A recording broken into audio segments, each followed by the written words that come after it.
จ้า92-613-8198เนาะ819เนาะเจ้าเบอร์นี้มันจะบอกแล้วมันก็จะจำง่ายเนาะเอาเบอร์ที่จำง่ายที่สุดนะเฮ้ยนะเดี๋ยวนะ613-819แล้วไงแหม0926131819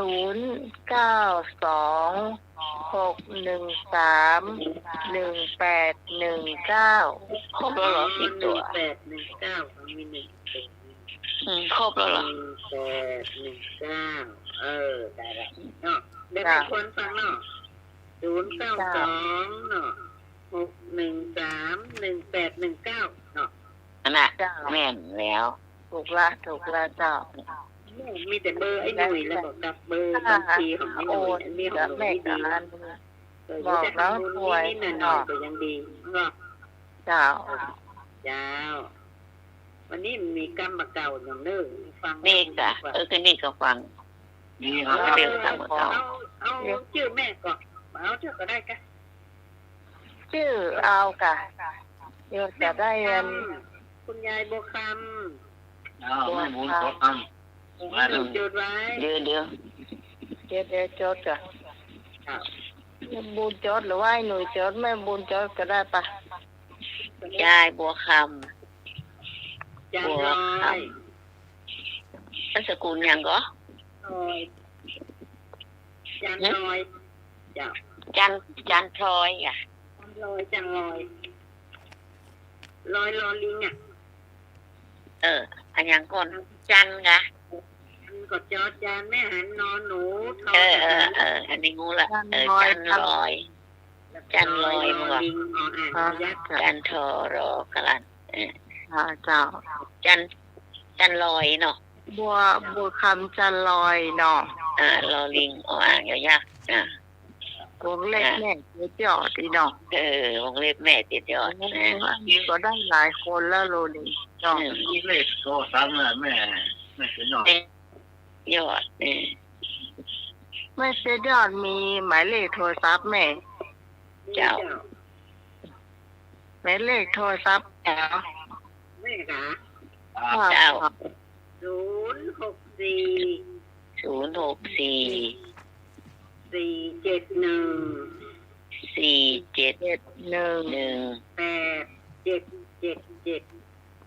อ้ต้อง781แล้วก็7 3ตัว7จ้ะเราแม่ไม่บุญเป็นคนจดไว้เนอะเจ้าทั้งชื่อแล้วใครจะจดไปเลยให้หนู471ให้หน่วยนี่มันดีน้องปอดมองหัวโอ้ยก็ยาวละจังลองเรียนเมื่อแล้วมันจำอะไรล่ะช่วยกันจำเนี่ยแควนหน่อยกะน้องเลขบัญชีแม่ลงสมุดตรงกำเจ้าเดี๋ยวนี้จดเลขบัญชีแม่เจ๋งอ่ะรู้หรอก็จดไว้ตะกี้หรอตอนที่งานบอกที่พรบอกแม่บุญอ่ะก็จดละก็จดไปกรรมเก่าว่าได้ไม่ได้ไอ้หนุ่ยนะสัมพันธ์หน่อยฮะสัมพันธ์หน่อยเนาะเปิ้งนี่แหละโอ้เปิ้งตัวงามแต่งามว่าเปิ้งขนาดเนาะเปิ้งโอ๊กเปิ้งใจเนาะ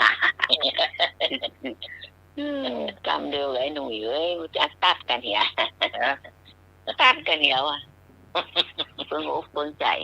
นะโทษมาสอบกะสอบใจเปิ้งอกเปิ้งใจเปิ้งแต่เปิ้งว่าเนาะโอ้เขาได้มาเมื่อละเปิ้งแต่เปิ้งว่าเนาะเนี่ยอีอ่ะเปิ้งอกเปิ้งใจเนาะปลูกไปการจะเจ้าเนาะขยักอยู่แล้วก็ได้อันนั้นนี่แหละเนาะ ไปหันซะนะเพิ่งใจนะหมายว่าอะไรหน่อยคนมันรอเนาะพ่อไปหาขบโบโอ้เปิงอกเปิงแก่ขบโบก็ได้เนาะไปโบกนี่ส่วนเหรอเดี๋ยวไว้นี่ส่วนหมอส่วนที่ไหนไม่ยากนะพอเท่าวันยิงเปียกว่าพอเท่าวันยิงเปียกแขนพี่บอกว่าแห่ขบโบพูดนะ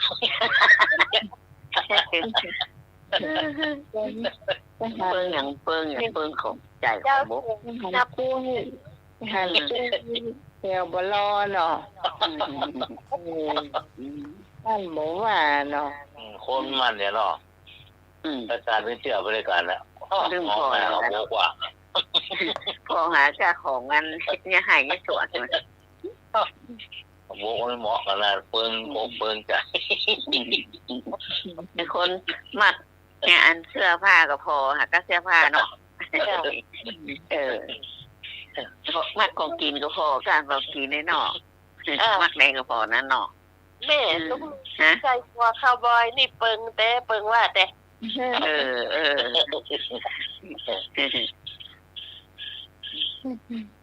อย่างอันใส่สร้อยใส่แขวนเนี่ยเนาะจ้าโอ้แย่งนะลูกไหนมาเนี่ยเปิงแตะเปิงว่าเนาะแย่งนะตรงหัวละ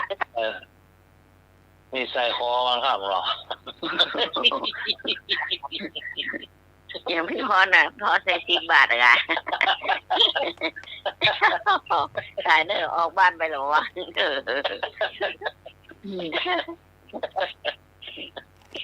ใส่เขาจะแย่งพอนะตัวเขาต้องเพิ่งใจขนาดแย่งที่แย่งบ่ได้นะอันตรายนั่นน่ะต้องระวังปากลุงมุ้ยแปลว่าเลยล่ะขนาดลานน้อยหมดทุกวันนะตะกอมชอบใส่เนาะเดี๋ยวนี่เต๋อเนี่ยใส่หมวกสลึงนึงเขาก็เอาไปเดียวมันอย่างที่มันสร้อยที่มันเคยใส่ที่มันเป็นสร้อยแขนแล้วมันมาขายนะ5 บาทนั่นนะถ้ามีการมีงานมันใส่ค่ะใส่แขนมันอยู่ในแขนมันอยู่ในแขนมันแน่นอย่างแน่นอันนี้คอนี่มันโล่งอย่างนะมันยาวโอ้เปิงแตะเนาะเปิงต้องใส่เนี่ยก็เปิงอีกหน่อยเนาะเปิงว่าเสื้อเฮาวันไปก็เปิงนี่เนาะก็ได้มันเท่ามันแน่นดีมันมีลายลายมันแน่นแข็งนี่อยู่ที่ลายเหมือนกันนะแน่นมันจะมาขายเส้นนั่นแล้วมันแต่มีงานเมื่อใดพวกมันใส่มีการมีงานใส่มันอย่างเนาะตลาดแต่มันจิ้วซาลุเนี่ยมันยังมาเปิงเลยนะเปิงอย่างไรเนี่ยจิ้วซาลุคนนุ่งสิ้นปูดเสื้อปูดเถอะค่ะเปิงกันนะผมชูหุ้ยชูหุ้ยเหรอเนาะไปเก็บพักแต่ผมว่านะอันหัวไปพักแคบขึ้นนะพักฝังกันเนาะ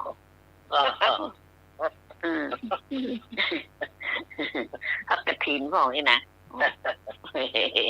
พักกระถินบ้านน้องมันซ้ำเป็นเลิกนะโอ้แกงเอายำเนี่ยลำได้หรอแกงก็ล้ำยำก็ล้ำใส่พริกลาบนะไม่บุ้นหรอกมันแกงไม่ใส่พริกลาบได้ไหนแกงมันแกงย่างอันยำก็ยำใส่ดอกแกงตอนแรกเราใส่พริกลาบอ่ะยำไม่ใหญ่ใส่พริกลาบก็ยำยำคนละอย่างอันนั้นยำแบบเป็นอย่างหนึ่งยังใส่แค่หมูลำก็ไม่แม่จะเชียวหอมอันนั้นเป็นหอแต่นัดผักอ่ะแต่นัดอันนั้นผักหลายๆอย่างยำแต่นัดนั่นน่ะ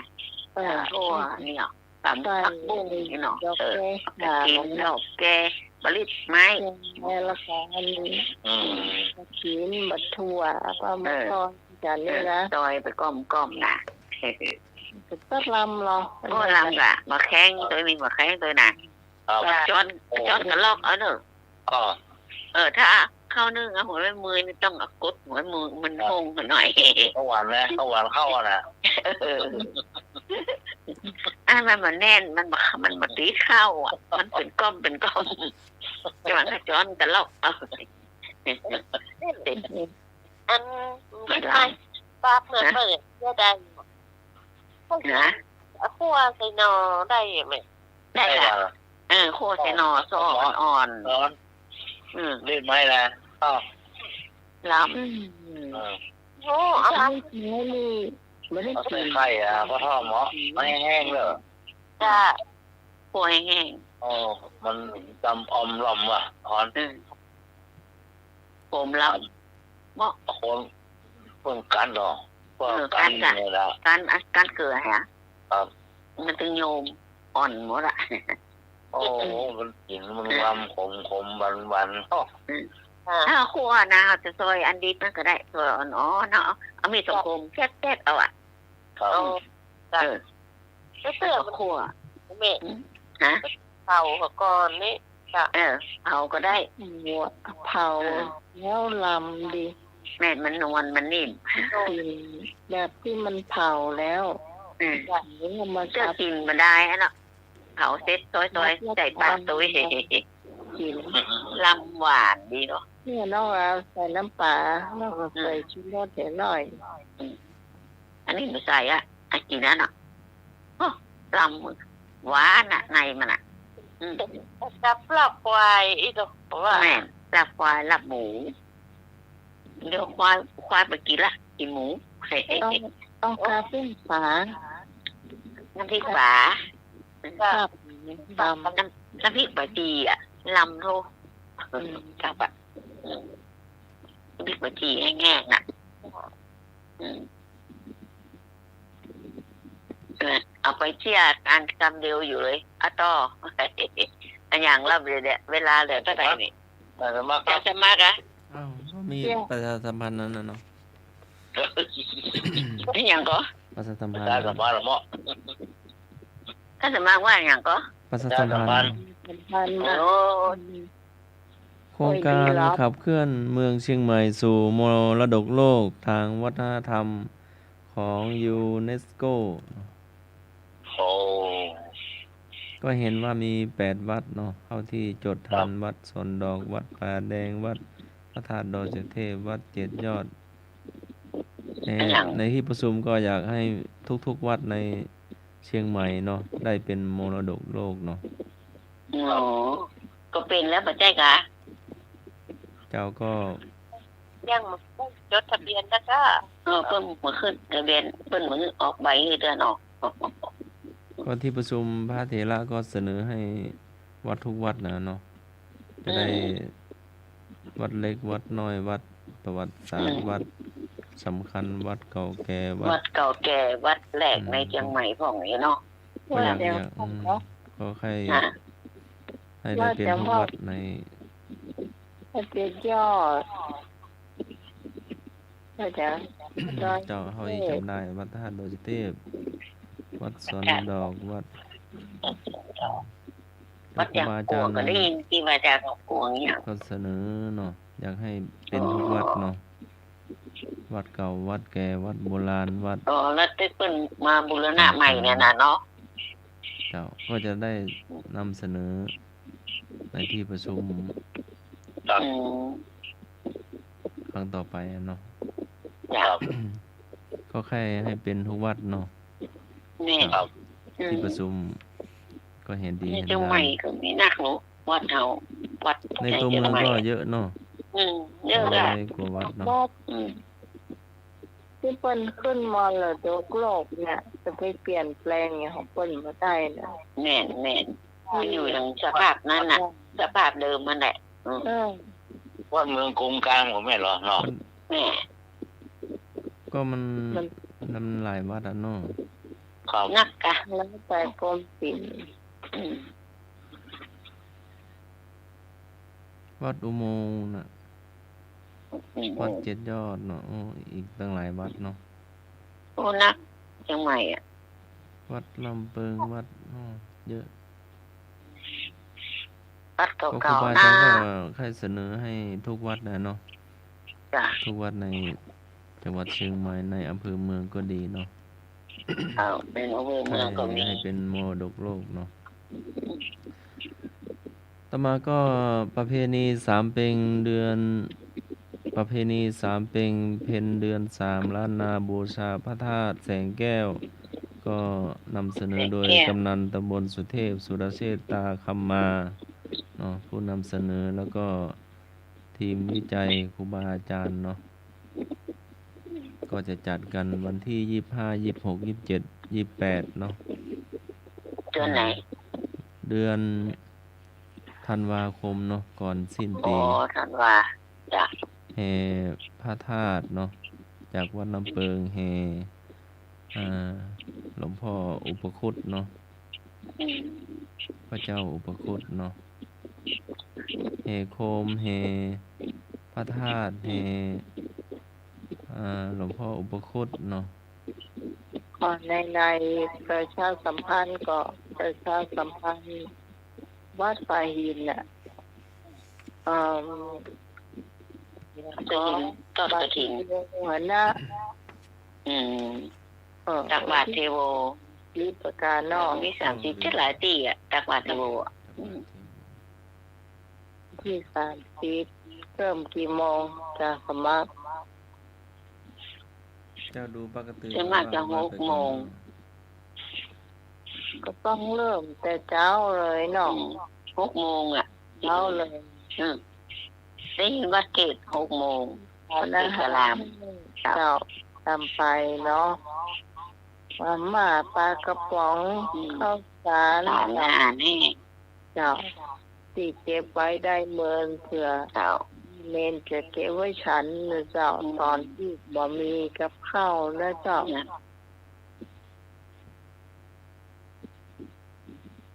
ย่อออกพรรษาแล้วสนักเพิ่นก็ทางวัดเพิ่นก็ไปใส่บาตรอยู่เจ้าทางวัดผมได้ไปเนาะ อืม แต่ถ้าเป็นอย่างวัดตอนนี้สบายเนอะเจ้าว่าพระ3 รูปบิณฑบาต เหลือเฟือหรอ เหลือเฟือเจ้า เน้นก็ว่ามีอ่ะ คือ 3 องค์3 องค์ วันหนึ่งนี่นะอย่างสมพรหน้าวัดนี่นะล้นเลยนะ แม่นแก้หน้าบัตรมาได้นะ คือล้น หลังเนาะ เจ้ามัน2 ฝั่งถนนเนาะมันก็นักเนาะ บ้านติดกัน จะมาแปลงใหม่ถึงเนาะที่ขณะเนาะ โอ้แม่ให้ไปหาทางเหนือเหนือไปทำนักแปลงติดกัน บนหัวน้อยนะแล้วพอเลี้ยวไปทางเหนือไปนะ อ๋อเป็นบ้านหมด แม่นหมดแล้วเจ้า บัวเมื่อใดได้ไปแอว ก็มาซื้ออยู่นักขนาด บ้านละพูนมันมีตึก2 ชั้น 3 ชั้นเจ้าเรือหมดอ่ะ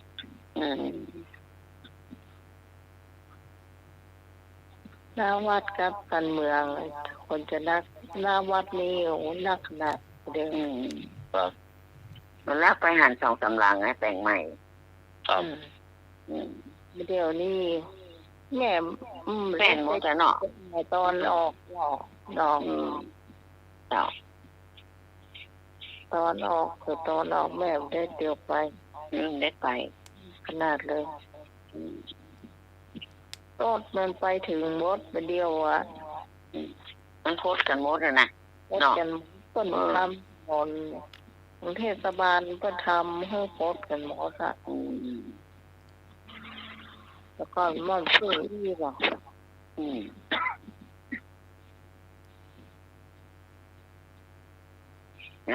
ถึงไหนล่ะแต่ที่ท่านจะมักว่าอย่างก็ งานวาระครบรอบ150 ปีชาตการครูบาเจ้าศรีวิชัยในปีพ.ศ. 2571 เพื่อเสนอในการยกย่องเป็นบุคคลสำคัญของโลก ด้านการศึกษาศาสนาและวัฒนธรรมสันติภาพต่อองค์การศึกษาวิทยาศาสตร์และวัฒนธรรมแห่งสหประชาชาติหรือยูเนสโกโอ้งานใหญ่เนาะเจ้าแล้วก็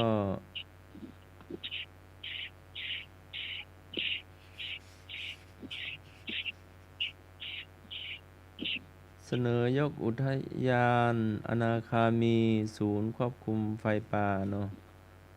ถ้าได้เป็นวัดก็ดีเนาะเพราะว่าศูนย์อุทยานอนาคามีเนาะอยู่ที่ไหนมันอยู่ที่ไหนอยู่บนวัดพาราชไปเนาะอยู่บนวัดพาราชทำไม่ได้มีวัดเก่าวัดแก่นักเนาะอยู่บนวัดฝายหินก็วัดสามยอบหลายวัดหลายวาเนาะวัดเก่าที่หายยังโมปะเนาะเนี่ยไปเจอเจดีย์เก่าๆตั้งเส้นบ้านแม่นี่ก็มีเจดีย์เก่าเหมือนกันเลยวัดจางกวงมาหน่อยแต่มูชื่อวัดอย่างเก่าแก่ก่อนชื่ออย่างมูเป็นติดกันนะเนาะเจ้าวัดติดกันวัดนะบางทีกับบ้านก็อยู่ที่จำเป็นวัดนะกับแปลงวัดนะอีกอันหนึ่งอันสุดท้ายเนาะ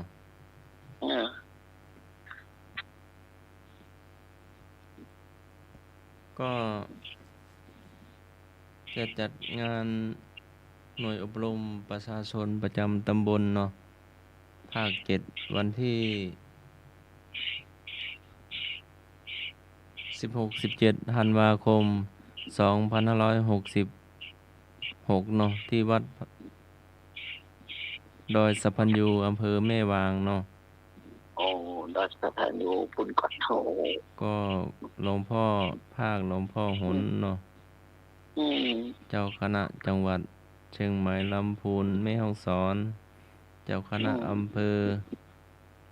เจ้าคณะหลวงพ่อเจ้าคณะตำบลเนาะทางผู้ภาคส่วนเนาะก็จะมาจัดงานหน่วยอบรมประชาชนประจำตำบลเนาะที่ได้ดีเด่นที่ได้พัฒนามาต่อเนื่องเนาะก็มาจัดบูธจัดนำเสนอเนาะเจ้าก็ไปร่วมได้เนาะไก่ลงไปก็เป็นวัดในเมืองเมียวแคนวัดสาขาวัดจะหมดเวลาแล้วเนี่ยจะหมดเวลาแล้วค่ะเห็นไหมธรรมเสนาบดีกี่นาทีต่อไปเป็นอะไรอย่างอ้อกะไว้นะเอาเลยเดี๋ยวอ้อละถามเลยออกมาไอ้หนุ่ยไปไหนล่ะดักแด้ป่ะครับผม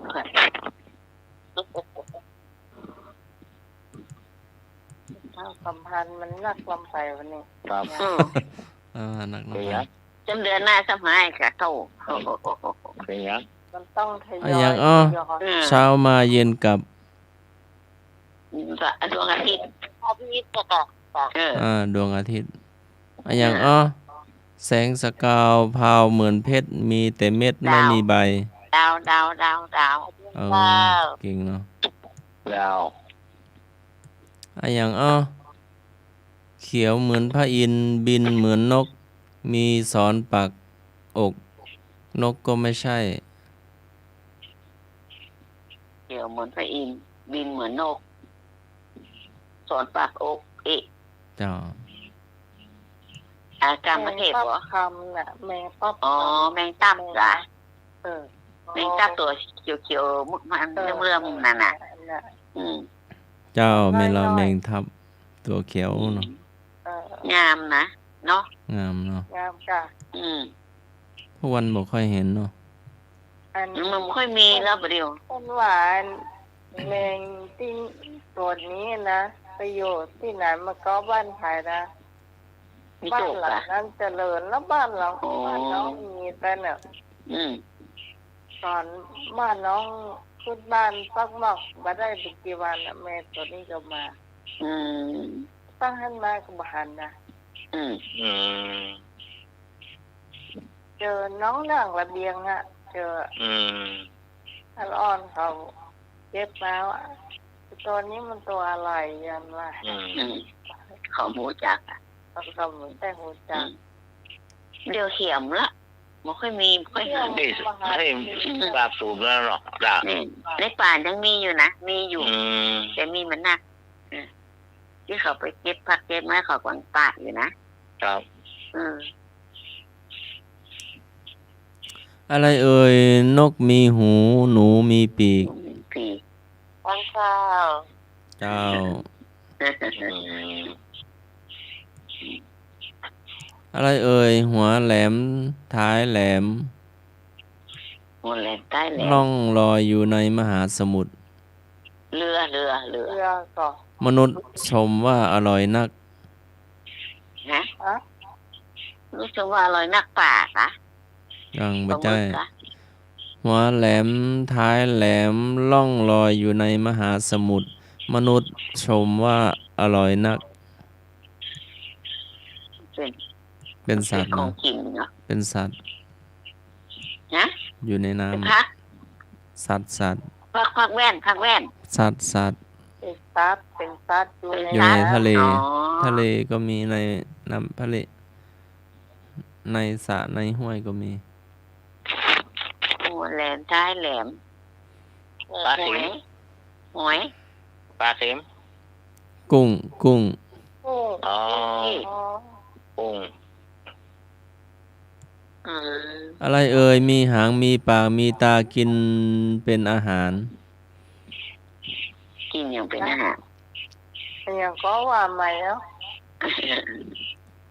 อะไรเอ่ยมีหางมีปากมีตากินปลาเป็นอาหาร กินปลาเป็นอาหาร มีปลา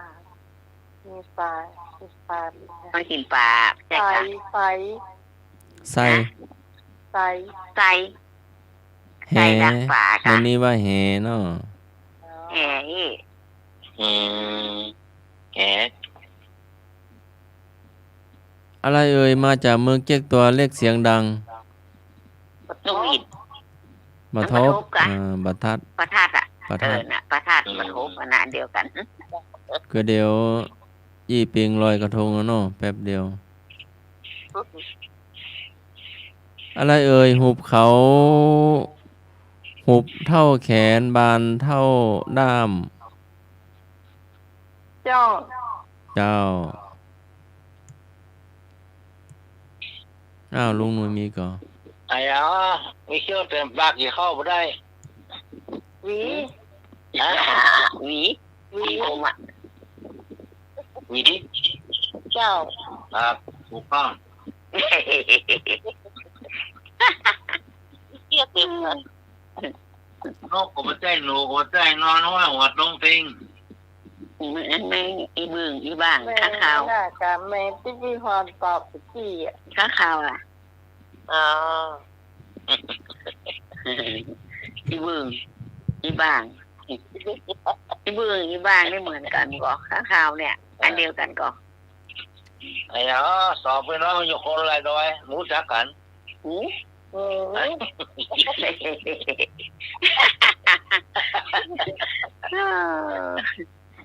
หัว ร้อยนะ ตอบถูกเลยหัว โอ้มันได้รอดหน่อยแล้ววักรอ ว่าก่อนอ่ะบกหน้าไว้ก่อนอย่างแล้ว ต้นเท่าลำเรือใบห่อเกลือบ่มิด ต้นขามนะ ใบ ใบ ใบ มะขาม ขาม ในนี้ว่าต้นมะขามอ่ะ ต้นมะ ต้น ขาม มะขาม ใบมันหรือว่า ใบ อันนี้ มะ นะ ขามนะคะ ใบมะ ใบ ขาม มัน ใบมันนะ น้อย ไปห่ออย่างได้ฮะห่อเกลือห่อเกลือปนนี่ได้อยู่น้อยเดียวนะ น้อย เกลือเม็ดก็ได้ นี่ว พระองค์พระใบมะขามก็มีเนาะโอ้ยเออ อ้าวมีสายมาลุงหนุ่ยก่อน นะ อะไรนะครับหลวงตอ พุ่นเท่าลำหวายกระจายเท่าแม่น้ อันนี้หลวงตาหรือว่าอ้ายเอกครับ ำใช่ใช่ หลวงตาหลวงตา อ๋อหลวง ตาถามว่าใด นมัสการครับหลวงตา พุ่นเท่าลำหวายกระจายเท่าแม่น้ำต้นเท่าลำหวาย ลำไหว ผักบุ้ง ไปท่าแม่น้ำพักบุ้งกะ ไม่ใช่ ไม่ใช่ ผักอะไรที่มัน เมื่อกี้ได้ที่อาจารย์ละมัดขาย กินได้ก็เจ้ามันกินได้ก็เจ้า กินได้ก่อนไหมหลวงพ่อ กินไม่ได้ กินมาได้ ต้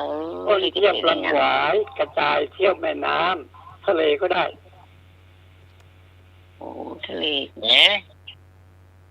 มันเลี้ยว อ๋อ เออ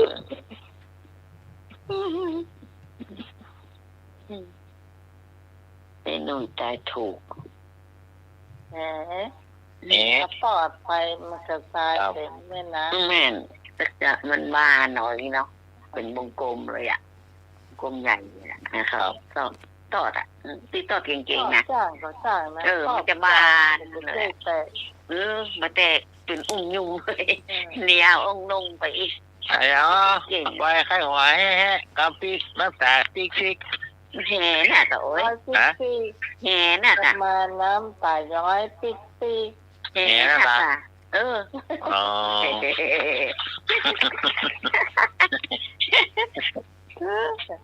ไปโคตรจ้างชื่อแห ถ้าเสือเดียวมันไปมันเสียงดังเนาะ ตาไม่ให้แห่แว่นแว่นกะฮะ ตาไม่นักอ่ะตาไม่นักเนาะ ตาเป็นก็เนาะ คนเอาไปไถ่ตาไม่ได้แห่แว่นแว่น ตาแห่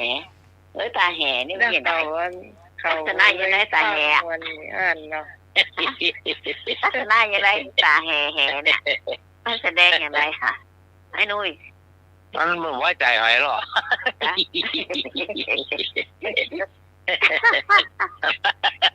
ไม่ใจตามันพอ มันไว้ใจ มันได้รัก ลูกปัว ได้รักนี่นะมันได้รักแกงเรียนให้หลวงเชื่อละ ฮ้อนก็ฮ้อนเนี่ยแต่หายนึกว่าใส่บนหัวใส่หมวกแล้วก็ทุบหัวน่ะน้อยลงตัว แล้วมันรักไก่ต้มมีอ่ะ น้ำเลย หัวล้อหัวจุ๊ก